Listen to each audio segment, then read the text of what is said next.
Hello ನಮಸ್ಕಾರ ಎಲ್ರಿಗೂ. ನಾನು ಶ್ರುತಿ. ಮತ್ತೊಂದು ಗಾರ್ಡನ್ ವಿಡಿಯೋಗೆ ಸ್ವಾಗತ ನಿಮಗೆಲ್ಲ.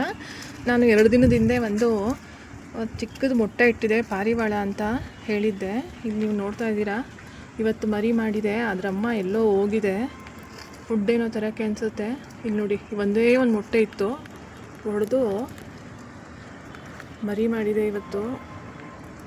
ಕಾಣಿಸ್ತಾ ಇರ್ಬೋದು ನಿಮಗೆ, ಹತ್ರದಿಂದ ತೋರಿಸ್ತಾ ಇದ್ದೀನಿ. ಇಲ್ಲಿ ನೋಡಿ, ಅದರದ್ದು ಪಿಕ್ಕೆ ಪಾರಿವಾಳ ಹೇಗೆ ಅಂದರೆ, ಅದು ಗೂಡು ಕಟ್ಟುತ್ತಲ್ಲ, ಆ ಗೂಡು ಕೆಳಗಡೆ ಅದ್ರ ಪಿಕ್ಕೆ ಎಲ್ಲ ಮಾಡಿಬಿಟ್ಟು ತುಂಬ ಇದು ಮಾಡ್ಕೊಂಡಿರುತ್ತೆ ಗೂಡನ್ನು. ಹಾಗಾಗಿನೇ ತುಂಬ ಹಿಂಸೆ ಅನಿಸುತ್ತೆ ಪಾರಿವಾಳಗಳನ್ನ ಒಂದು ಸ್ವಲ್ಪ ಮೇಂಟೈನ್ ಮಾಡೋದು. ತೆಗಿಯೋಕ್ಕೂ ಆಗಲ್ಲ, ಈಗ ಮೊಟ್ಟೆ ಇಟ್ಬಿಟ್ಟಿದೆ, ಮರಿ ಆಗಿದೆ, ತೆಗಿಯೋಕ್ಕೂ ಆಗಲ್ಲ, ಬಿಡೋಕ್ಕೂ ಆಗಲ್ಲ, ಆ ಥರ ಪರಿಸ್ಥಿತಿ. ಸ್ವಲ್ಪ ದೊಡ್ಡದಾದ್ಮೇಲೆ ಎಲ್ಲ ಕ್ಲೀನ್ ಮಾಡ್ಕೊಂಡ್ರೆ ಆಯಿತು ಅಂತ ಸುಮ್ಮನೆ ಇದ್ದೀನಿ. ಇವತ್ತು ಲೋಟಸ್ ಗಿಡಕ್ಕೆ ಫರ್ಟಿಲೈಸ್ ಹೆಂಗೆ ಮಾಡೋದು, ಗೊಬ್ಬರನ ಹೇಗೆ ಹಾಕೋದು ಅನ್ನೋದ್ರ ಬಗ್ಗೆ ತಿಳಿಸ್ಕೊಡ್ತಾ ಇದ್ದೀನಿ. ಇಲ್ಲಿ ನೋಡ್ತಾ ಇದ್ದೀರಾ ನೀವು, ಒಂದು ಲೋಟಸ್ ಗಿಡದ ಹತ್ರ ಇದ್ದೀನಿ ನಾನು ಇವಾಗ.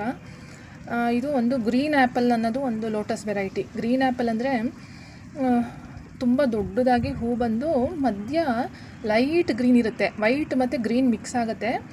ಇದು ಒಂದು ಟ್ರಾಪಿಕಲ್ ವೆರೈಟಿ ಲೋಟಸ್ ಗಿಡ. ಅದು ನಿಮಗೆ ಡಾರ್ಮೆನ್ಸಿ ಪೀರಿಯಡ್ ಅಂದರೆ ರೆಸ್ಟ್ ಪೀರಿಯಡ್ ಹೋಗೋದೇ ಇಲ್ಲ. ಅಂದರೆ ಡಾರ್ಮೆನ್ಸಿ ಪೀರಿಯಡ್ ಅಂದರೆ ತುಂಬ ಜನಕ್ಕೆ ಗೊತ್ತಿರುತ್ತೆ, ತುಂಬ ಜನಕ್ಕೆ ಗೊತ್ತಿರಲ್ಲ.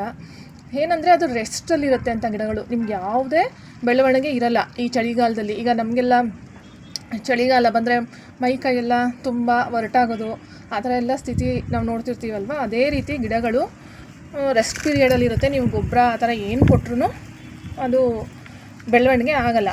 ಅದನ್ನೇ ನಾವು ಡಾರ್ಮೆನ್ಸಿ ಅನ್ನೋದು. ಮತ್ತು ಇನ್ನೊಂದೇನು ಮುಖ್ಯವಾಗಿ ಇಲ್ಲಿ ಅಂತಂದರೆ, ಈ ಒಂದು ಟ್ರಾಪಿಕಲ್ ವೆರೈಟಿ ಲೋಟಸ್ ಇದು ನಿಮಗೆ ಡಾರ್ಮೆನ್ಸಿಗೆ ತುಂಬ ಹೋಗಲ್ಲ ಅಂದರೆ, ಈಗ ನಾರ್ತ್ ಇಂಡಿಯಾ ಅಲ್ಲೆಲ್ಲ ನಿಮಗೆ ತುಂಬ ಚಳಿ ಇರುತ್ತೆ, ಅಲ್ಲಿ ಹೆಚ್ಚು ಎಫೆಕ್ಟ್ ಆಗ್ತಾ ಇರುತ್ತೆ ಲೋಟಸ್ ಗಿಡಗಳಿಗೆ. ಆದರೆ ಇಲ್ಲಿ ನಮಗೆ ಅಷ್ಟಾಗಲ್ಲ. ಈಗಾಗಲೇ ಸ್ವಲ್ಪ ಚಳಿ ಕಮ್ಮಿಯಾಗಿ ಆಗಲೇ ಗಿಡದಲ್ಲಿ ಎಲೆ ಎಲ್ಲ ಚಿಗುರಕ್ಕೆ ಶುರುವಾಗಿದೆ, ಮತ್ತು ದೊಡ್ಡದಾಗಿದೆ. ನೋಡಿ, ಇಲ್ಲಿ ನೋಡ್ತಾ ಇರ್ಬೋದು ನೀವು, ಈ ಥರ ಎಲೆಗಳು ದೊಡ್ಡದಾಗಿ ಫ್ಲೋಟಿಂಗ್ ಲೀವ್ಸು, ತೇಲ ಅಂತ ಎಲೆಯನ್ನು ನಾವು ಫ್ಲೋಟಿಂಗ್ ಲೀವ್ಸ್ ಅಂತೀವಿ ಲೋಟಸಲ್ಲಿ.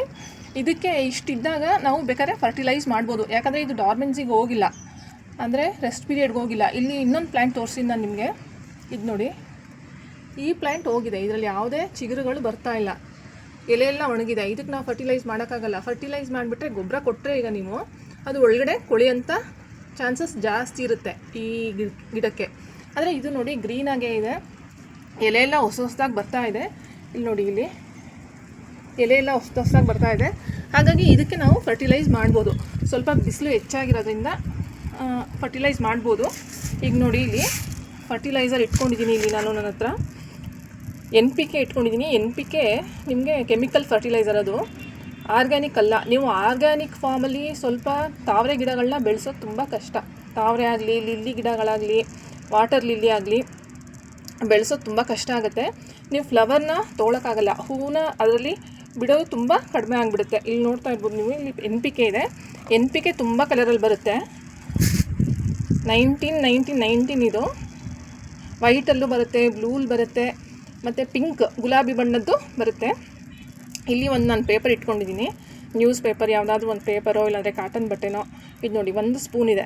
ಇದು ದೊಡ್ಡ ಟಬ್ ಆಗಿರೋದ್ರಿಂದ, ಇದು ತುಂಬ ದೊಡ್ಡ ಟಬ್ಬು, ಹಾಗಾಗಿ ಇಷ್ಟ ಹಾಕ್ಕೊಳ್ಳೋಣ. ಚಿಕ್ಕ ಪಾಟ್ ಆದರೆ ಸ್ವಲ್ಪ ಕಡಿಮೆ ಬೇಕಾಗುತ್ತೆ. ನೋಡಿ, ಇಷ್ಟನ್ನು ಹಾಕ್ಕೊಂಡಿದ್ದೀನಿ. ಮತ್ತು ಇದನ್ನು ಅದೇ ನಾವು ಈ ಥರ ಪ್ಯಾಕ್ ಮಾಡಿಬಿಡೋಣ. ಈ ಥರ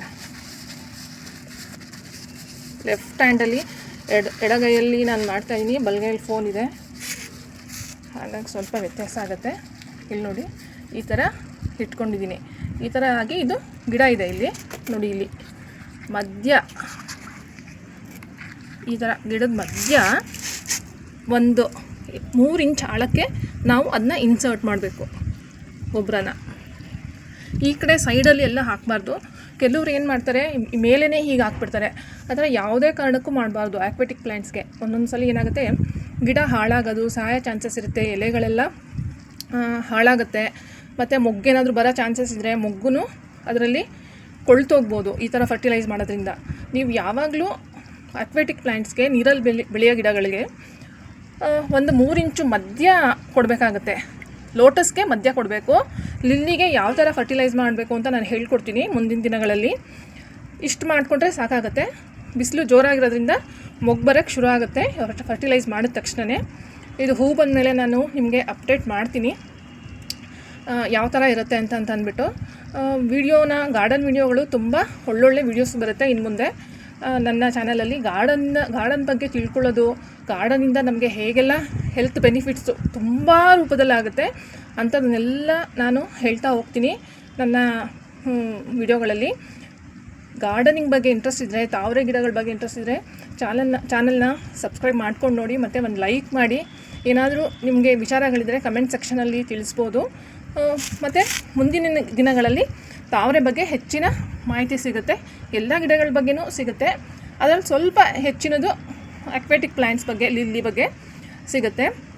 ನಾವು ಯಾಕೆ ಇಲ್ಲಿ ಮಧ್ಯ ನಾವು ಗೊಬ್ಬರನ ಕೊಟ್ಟಿದ್ದೀವಿ, ಫರ್ಟಿಲೈಸ್ ಮಾಡಿದ್ದೀವಿ ಅಂತಂದರೆ, ಲೋಟಸ್ನ ಯಾವಾಗಲೂ ನಾವು ಸೈಡಲ್ಲಿ ಹಾಕಿರ್ತೀವಿ. ಅದನ್ನು ನಾನು ಮುಂದಿನ ದಿನದಲ್ಲಿ ತೋರಿಸ್ತೀನಿ. ಆ ಟ್ಯೂಬನ್ನು ಸೈಡಲ್ಲಿ ಪ್ಲ್ಯಾಂಟ್ ಮಾಡಿರ್ತೀವಿ. ತುಂಬ ಜನಕ್ಕೆ ಗೊತ್ತಿರುತ್ತೆ ಗಾರ್ಡನರ್ಸ್ಗೆ. ಅದೇನಾಗ್ತಾ ಇರುತ್ತೆ, ಆ ಟ್ಯೂಬರ್ಸು ರನ್ನರ್ಸ್ ಎಲ್ಲ ಹೀಗೆ ರೌಂಡಾಗಿ ಫಾರ್ಮ್ ಆಗ್ತಾ ಇರುತ್ತೆ. ರೌಂಡಾಗಿ ಮಧ್ಯದಲ್ಲಿ ಯಾವುದೇ ಟ್ಯೂಬರ್ಸ್ ಇರಲ್ಲ ನಿಮಗೆ. ಹಾಗಾಗಿ ಸೈಡಲ್ಲಿ ಕೊಟ್ಬಿಟ್ರೆ ಟ್ಯೂಬರು ಕೊಳೆಯುತ್ತೆ, ಹಾಳಾಗುತ್ತೆ ಅನ್ನೋ ಕಾರಣಕ್ಕೋಸ್ಕರ ನಾವು ಮಧ್ಯದಲ್ಲಿ ಫರ್ಟಿಲೈಸ್ ಮಾಡ್ತೀವಿ. ಈ ಥರ ಇನ್ಫಾರ್ಮೇಷನ್ಗಳನ್ನ ಸ್ವಲ್ಪ ಎಲ್ಲರಿಗೂ ಅರ್ಥ ಆಗೋ ಥರ ತುಂಬ ಜನ ಹೇಳ್ತಾರೆ. ನಮ್ಮನೆ ತಾವರೆ ಹೂ ಗಿಡ ನನ್ನ ಹತ್ರ ಹೇಳ್ತಾರೆ ತುಂಬ ಜನ ಇಟ್ಕೊಂಡಿರೋರು, ಹೂವೇ ಬರ್ತಿಲ್ಲ, ನಿಮ್ಮ ಮನೆ ಹೇಗೆ ಬರುತ್ತೆ ಹಾಗೆ ಹೀಗೆ ಅಂತ ತುಂಬ ಹೇಳ್ತಿರ್ತಾರೆ. ಆದರೆ ಕೆಲವು ಟಿಪ್ಸ್ಗಳನ್ನ ಕರೆಕ್ಟಾಗಿ ಫಾಲೋ ಮಾಡಿದ್ರೆ ಒಳ್ಳೆ ಹೂ ತೊಗೊಳ್ಬೋದು ತಾವರೆ ಗಿಡಗಳಲ್ಲಿ ಅಂತ. ಮುಂದಿನ ದಿನಗಳಲ್ಲಿ ತುಂಬ ವಿಚಾರಗಳಿದೆ ತಾವರೆ ಗಿಡಗಳ ಬಗ್ಗೆ, ನಾನು ಹೇಳ್ತಾ ಹೋಗ್ತೀನಿ. ಚಾನಲ್ನ ಫಾಲೋ ಮಾಡಿ. ಇವತ್ತಿನ ವಿಡಿಯೋ ಇಷ್ಟೇ. ಮುಂದಿನ ವಿಡಿಯೋದಲ್ಲಿ ಸಿಗ್ತೀನಿ. Thank you.